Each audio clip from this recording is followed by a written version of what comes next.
Bonjour! Dans cette vidéo, nous allons traiter la production de textes oraux et nous allons vous donner quelques astuces pour réussir un examen oral de français.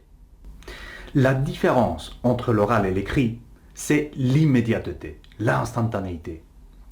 Dans une épreuve orale, vous n'avez pas le temps de vous corriger. Ce qui est dit, c'est dit, tandis que ce qui est écrit peut être corrigé dans une lecture ultérieure. Il y a des gens qui ont beaucoup de facilité pour parler en public.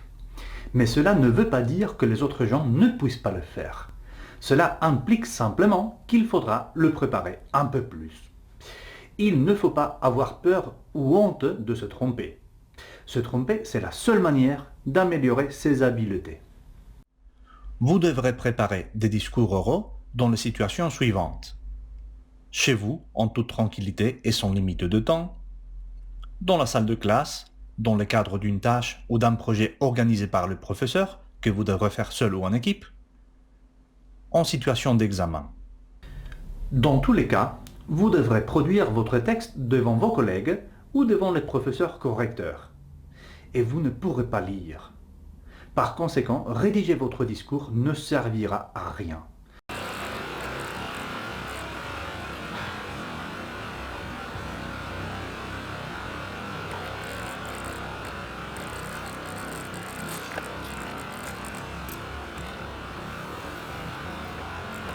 Ce que vous devez faire, c'est un schéma sur un papier ou dans un brouillon en situation d'examen.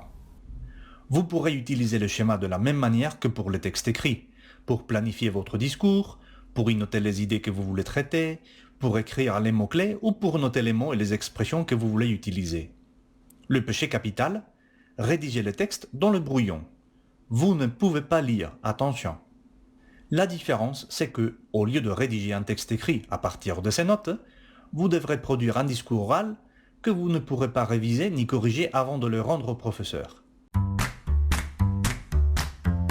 Cependant, les stratégies pour sa production sont presque les mêmes que pour le texte écrit. Lisez bien la consigne pour comprendre ce que l'on vous demande. S'il y a un texte déclencheur, lisez-le bien. Si ce n'est pas un examen, cherchez dans un dictionnaire les mots que vous ne comprenez pas. Vous pouvez utiliser les mêmes stratégies que pour le texte écrit. S'il s'agit d'un sujet que vous ne connaissez pas bien, il vous faudrait vous renseigner avant de commencer à écrire si possible. Utilisez les chercheurs Google pour trouver des informations si besoin est. Vérifiez quels sont les points que vous devez traiter et assurez-vous que vous les couvrez tous. Il doit y avoir le thème principal et des sous-thèmes. N'oubliez pas de donner des détails et de mettre des exemples si nécessaire. Faites un schéma avec les idées que vous voulez traiter.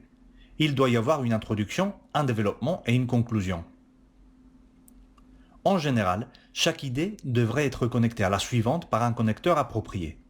Consultez votre liste de connecteurs et essayez de les varier tout au long du texte. Évitez les idées imprécises ou les introductions trop longues. Faites une courte introduction et abordez directement la question que l'on vous demande. Vous pouvez faire une liste de mots-clés dans votre brouillon que vous pourrez reprendre pendant votre discours. En général, si vous n'êtes pas sûr de la correction d'un mot donné, cherchez un synonyme ou une façon alternative de dire la même chose. Ne prenez pas trop de risques et méfiez-vous de votre langue maternelle. Si vous ne connaissez pas un mot, cherchez-le dans un dictionnaire bilingue comme Word de référence ou Larousse. Sur Word de référence, il y a les forums. Évitez à tout prix les traducteurs automatiques. Attention, utilisez un dictionnaire. Enrichissez votre vocabulaire avec un dictionnaire de synonymes. Évitez les répétitions et les redondances. Brouillon.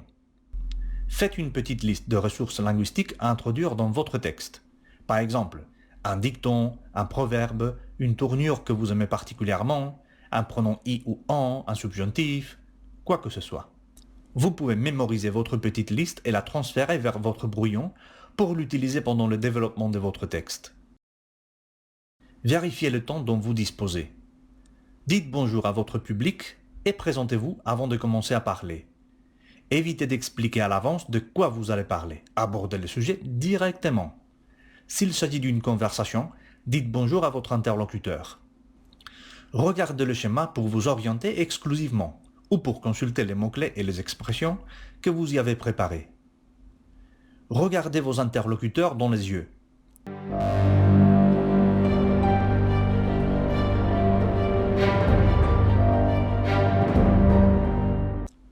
Parlez doucement et fluidement. Utilisez des pauses pour attirer l'attention de vos interlocuteurs. Contrôlez votre gestualité et, si c'est le cas, vos mouvements sur scène. Écrivez dans le tableau les idées principales de votre discours ou projetez des images ou des vidéos si c'est bien le cas.